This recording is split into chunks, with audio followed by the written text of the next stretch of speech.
များအားလုံးပဲမင်္ဂလာပါရှင်ကျမတို့ရဲ့ Kit Daily News ကနေပြန်လည်ကြိုဆိုလိုက်ပါတယ်ကျမတို့ရဲ့ channel ကနေပြီးတော့နောက်ဆုံးရမြန်မာနိုင်ငံနဲ့နိုင်ငံတကာသတင်းတွေကိုတင်ဆက်ပေးလျက်ရှိနေတာပဲဖြစ်ပါတယ်ရှင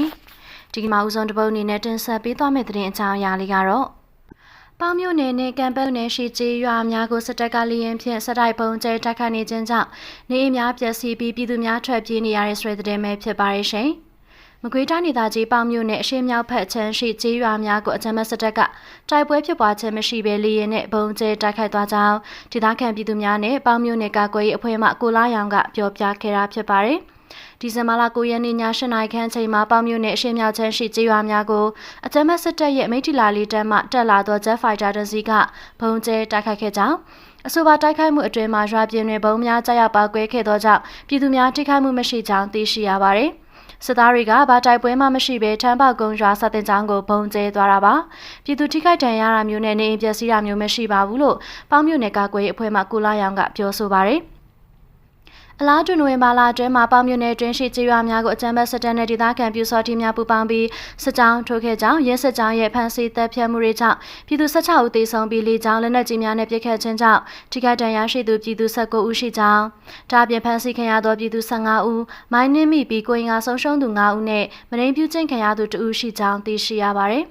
်ဒါပြင်ချင်းပြည်နယ်ကံပက်လက်မြို့နယ်ရှိကျေးရွာများကိုလည်းအကြမ်းဖက်စစ်တပ်ကလေရင်လက်နက်ကြီးများနဲ့ပစ်ခတ်တိုက်ခိုက်တဲ့အတွက်ကြောင့်နေအိမ်များပျက်စီးခဲ့ကြောင်းကံပက်လက်မြို့နယ်လူသားချင်းစာနာရေးအစီအမံဌာနထံမှသိရပါဗျ။ဒီဇင်ဘာလ9ရက်နေ့မှာအကြမ်းဖက်စစ်တပ်ကကံပက်လက်မြို့နယ်တွင်ရှိကျေးရွာများကိုလေရင်ဖြင့်အကြိမ်ကြိမ်ဘုံကျဲတိုက်ခိုက်ခဲ့ရမှာကျေးရွာတရွာတွင်ကိုလည်းလက်နက်ကြီးနဲ့2ကြိမ်ပစ်ခတ်တိုက်ခိုက်ခဲ့ကြောင်းသိရှိရပါသေးတယ်။အကြမ်းဖက်စစ်တပ်ရဲ့လေကြောင်းလက်နက်ကြီးများဖြင့်တိုက်ခိုက်ခြင်းကြောင့်နေ15လုံးထိခိုက်ပျက်စီးခဲ့ရပြီးပြည်သူများထိခိုက်မှုမရှိကြောင်းသိရပါတယ်။ဒီဇင်ဘာလတွင်ကံပက်လက်မြို့နယ်တွင်ရှိကျေးရွာများကိုအကြမ်းဖက်စစ်တပ်ကလေကြောင်းပစ်ပုံကျဲတိုက်ခိုက်နေ၍ကျေးရွာနေပြည်သူများသည်ဘေးလွတ်ရာတောတောင်များထဲသို့အရေးပေါ်ရှောင်ပြီးလက်ရိတ်ကားများလည်းလိုအပ်လျက်ရှိနေတယ်လို့ကျမတို့အနေနဲ့သိရှိထားတာပဲဖြစ်ပါတယ်ရှင်။ဒုတိယပုဒ်အနေနဲ့တင်ဆက်ပေးသွားမယ့်သတင်းကတော့စစ်ဗိုလ်ချုပ်ဟောင်းမျိုးသိန်းရဲ့တူဗိုလ်ကြီးမိုင်းဆွဲခရပြီးသေဆုံးသွားတဲ့ဆွေသတင်းပဲဖြစ်ပါတယ်။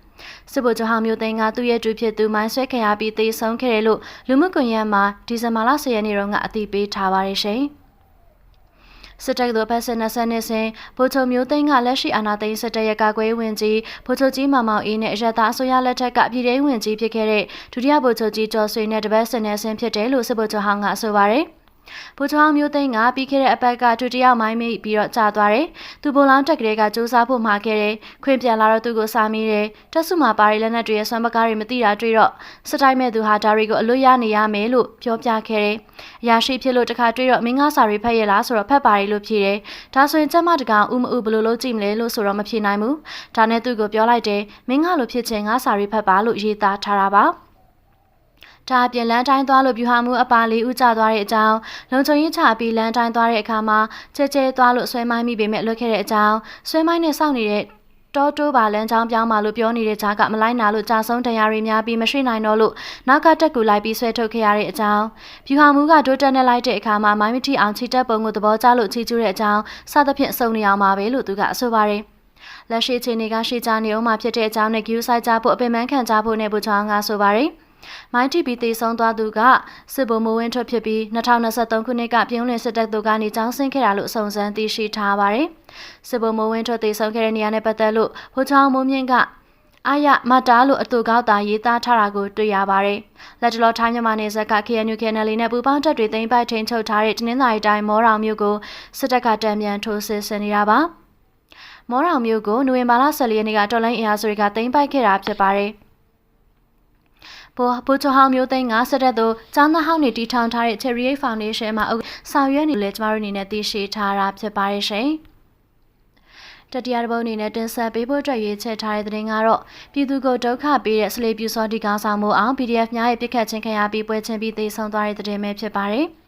မကွေးတိုင်းဒေသကြီး6မြို့နယ်စလေမြို့ရှိပြူစောတိကောင်းဆောင်မှုအောင်ကပြည်သူ့ကာကွယ်တပ်ဖွဲ့များရဲ့အနီးကပ်တိုက်ခိုက်မှုကြောင့်ပွဲချင်းပြီးသေဆုံးသွားခဲ့ကြောင်းမကွေးတိုင်းစစ်ဌာနအမှတ်1တရင်ပြည်သူ့ကာကွယ်တပ်မတော် PDF ထံမှသိရပါဗျ။ချောင်းပိုက်ရွာမှာပြူစောတိကောင်းဆောင်မှုအောင်ကိုယမန်နေ့ဒီဇင်ဘာလ10ရက်နေ့နေ့လယ်တနာရီဝန်းကျင်ချိန်မှာစလေရှင်ပင်စာကြိုလမ်းပေါ်မှာရှိတဲ့လက်ပံစားတောက်ဆိုင်၌မူရတောက်စားနေစဉ် PDF တပ်ဖွဲ့ဝင်များကလျှက်တပြက်အနီးကပ်ပစ်ခတ်တိုက်ခိုက်ခဲ့ခြင်းဖြစ်ပါတယ်။ တိုက်ခိုက်မှုအပြီးမှာတနက်တလက်ကြီးပေါတစ်ခုနဲ့ကြီး10ရောင်းတို့ကိုတင်စီရမိခဲ့ကြောင်းတော်လိုင်းတပ်ဖွဲ့ထံမှသိရပါတယ်။တီဆောင်သူပြူစော်ဒီကောင်ဆောင်မအောင်သည်စလီမျိုးမှာနာမည်ဆိုနဲ့ကြော်ကြားပြီးစစ်ကော်မရှင်တပ်အတွက်စစ်သားသစ်အစုဆောင်ခြင်းတော်လိုင်းရေးမှာပါဝင်သည်ဟုဆိုကာပြည်သူများကိုဖမ်းဆီးချိန်ချငွေညစ်ခြင်းများလှုံ့ဆော်နေသူဖြစ်ကြောင်းဒေသခံသတင်းမြစ်များရဲ့ပြောကြားချက်အရသိရပါတယ်ရှင်။ပြူကောင်းဆောင်မိုးအောင်ကစလီမျိုးမှာဒေသခံပြည်သူတွေကိုဒုက္ခမျိုးစုံပေးနေတဲ့သူဖြစ်ပါတယ်။သူ့ကိုပြည်သူ့ကာကွယ်တပ်ဖွဲ့တွေကအကြိမ်ကြိမ်သတိပေးခဲ့ပြီးဖြစ်ပါတယ်။အခုလဲပြည်သူတွေအပေါ်မှာဒုက္ခပေးတာတအားများလာလို့လှုံ့ဆော်လိုက်တာပါလို့မကွေးတိုင်းစစ်ဌာနအမှတ်1တရင်ပြည်သူ့ကာကွယ်တပ်မတော်မှတာဝန်ရှိသူကဆိုပါတယ်။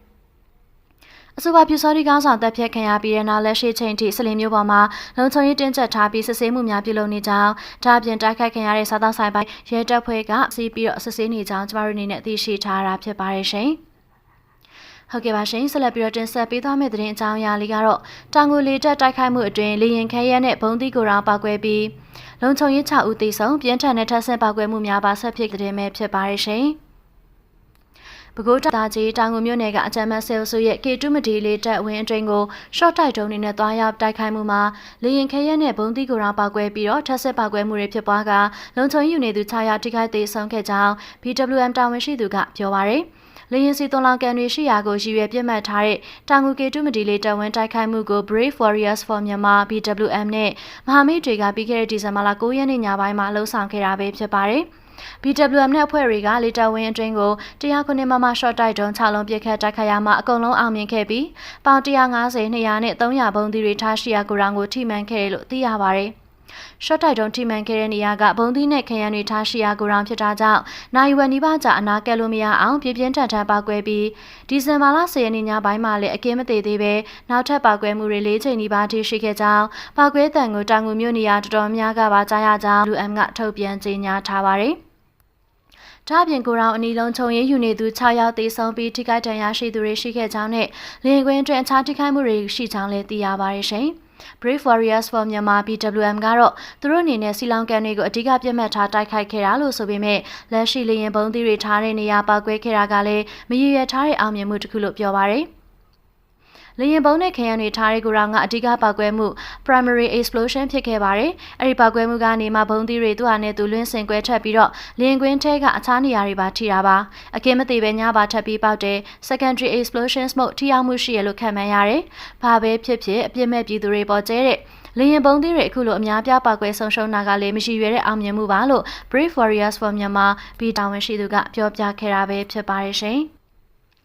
ဒီပောက်ကွဲမှုတွေကြောင့်စစ်တပ်ကလေရင်ဝဲမိသားစုတွေကိုအပြင်ထွက်ခွင့်ပိတ်ပင်ထားပြီးလိုင်းခန်းတွေထဲဖုန်းတွေပါလိုက်စစ်ခဲ့ကြောင်းသိရပါတယ်ရှင်။အဆိုပါတိုက်ခိုက်မှုကိုတော့ Brave Warriors for Myanmar BWM နဲ့အတူ Mountain Knight Civilian Defense Forces MKCDF, Anti-Chop People's Liberation Force ACPLFတန်တောင်မြောက်ပိုင်းအထူးဒေသဖိုက်တာစားခဲအဖွဲ့ KNL တပ်မှနဲ့တရင်ငါပေါင်းလှုံ့ဆော်ခဲ့တာပဲဖြစ်ပါတယ်။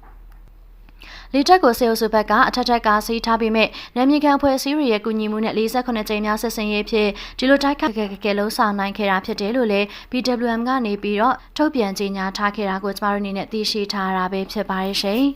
။နောက်ဆုံးတော့အနေနဲ့တင်ဆက်ပေးသွားမှာလေးကတော့လောင်းလုံးမျိုးနဲ့တင်းရှိကျေးရွာများကိုစစ်တပ်ကလက်နက်ကြီးများနဲ့3ရက်ဆက်တိုက်ပစ်ခတ်နေတဲ့အတွက်ကျေးရွာ900ကျော်မှာထောင်နဲ့ချီသောပြည်သူများရွာလုံးကျွတ်ထွက်ပြေးနေရတဲ့တဲ့မဲ့ဖြစ်ပါတယ်။တနင်္လာရီတိုင်းလောင်းလုံးမျိုးနဲ့ရှိကျေးရွာများကိုအကြမ်းဖက်စစ်တပ်က3ရက်ဆက်တိုက်လက်နက်ကြီးတွေနဲ့ပစ်ခတ်တိုက်ခိုက်နေတဲ့အတွက်ကြောင့်ကျေးရွာ900ကျော်မှာထောင်နဲ့ချီသောပြည်သူများရွာလုံးကျွတ်ထွက်ပြေးနေရကြောင်းသိရပါတယ်။ဒီဇင်ဘာလ9ရက်နေ့ကနေစတင်ပြီးဒီကနေ့ဒီဇင်ဘာလ17ရက်နေ့အထိအကြမ်းဖက်စစ်တပ်ရဲ့စစ်သည်မောများနဲ့တဝဲမြို့ပေါ်မှာစစ်တပ်ဆွဲထားသောစစ်သားများကအလောင်းလုံးမျိုးနဲ့အတွင်းရှိကျေးရွာများကိုတိုက်ပွဲဖြစ်ပွားခြင်းမရှိဘဲလက်နက်ကြီးများနဲ့စရိုက်ပစ်ခတ်နေတာပါ။ဒါ့အပြင်နိုဝင်ဘာလ10ရက်နေ့တုန်းကလည်းလောင်းလုံးမျိုးအတွင်းရှိညင်းမော်ရွာကိုစစ်ကြောင်းထိုးလာတဲ့အကြမ်းဖက်စစ်တပ်ကကျေးရွာအတွင်းရှိနေများကိုမိရှို့ဖျက်ဆီးပြီးပြည်သူ2ဦးကိုပြစ်ဒဏ်ကရုပ်အလောင်းရွာနေရှိတော်ဆက်မှာမြုံနှံထားခဲ့ကြောင်းလည်းသိရှိရပါသေးတယ်ရှင်။